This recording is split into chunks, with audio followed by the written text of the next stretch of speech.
Donna is one of my favorite callers. She is in Panama.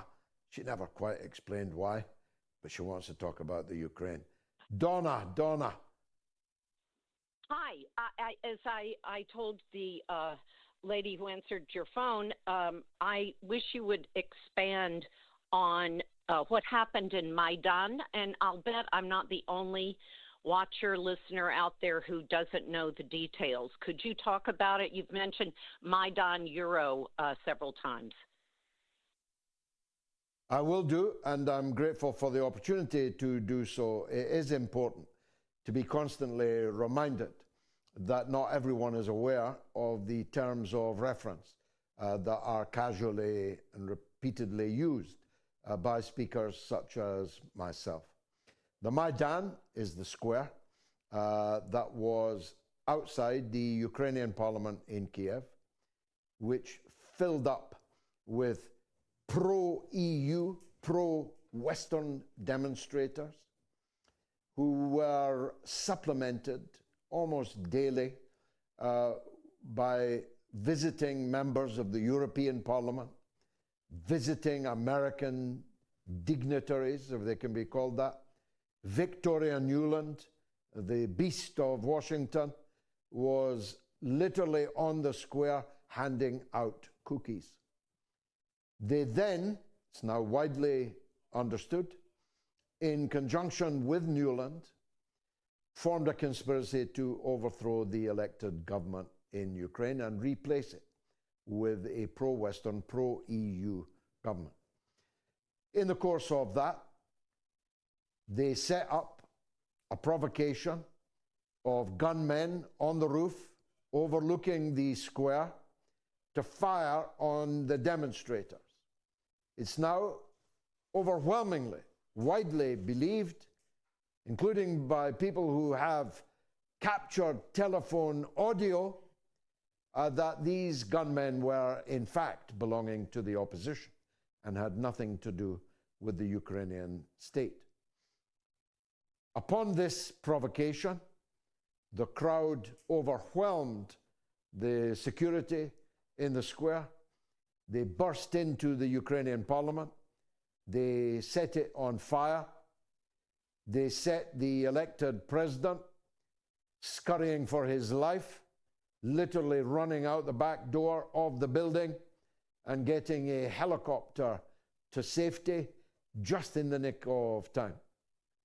The members of parliament that were left behind had guns put to their head and forced to sign a proclamation that the president had fled, that the parliament was now null and void, and they were forced, metaphorically, with guns at their head, to, inter alia, amongst other things, sign a repudiation of the Russian language as one of the two languages of the state. In other words, to delegitimize the Russian language spoken by fully 1/3 of all the people in Ukraine, including President Zelensky, who never spoke a word of Ukrainian until he became a TV comedian.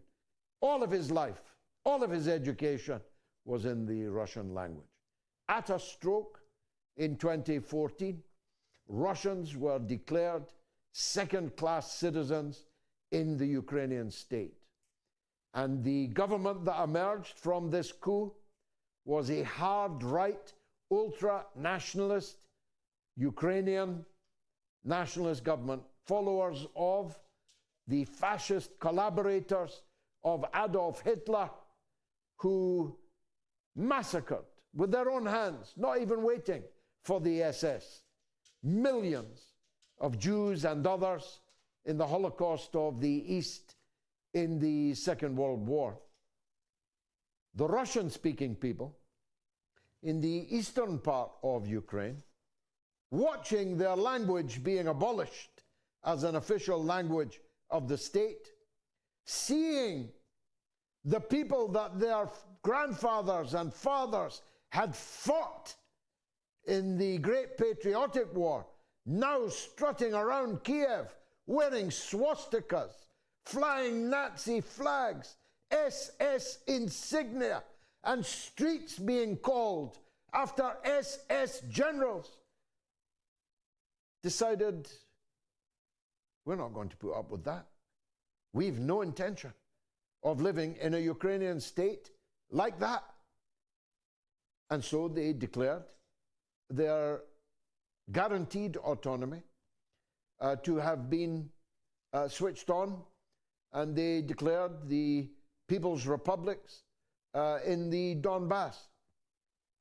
The Russian army, which had birthed its navy in Crimea since Catherine the Great, was obviously not prepared to allow its naval base, its principal naval base, to fall into the hands of Nazis who just illegalized the Russian language, seized the Crimea, which had, like almost all of the Ukraine, been Russian territory for many centuries before. The Kiev regime then began the relentless bombardment of the people of eastern Ukraine, killing 14,000 civilians in the 8 years up until the Russian invasion of Ukraine began. So when we see events like we're seeing now in Tbilisi, we call them the Maidan. They're the same playbook, the same regime change tactic over and over and over again. If the people in Georgia have any sense, they'll make sure that it doesn't turn out the same way. Thank you for that.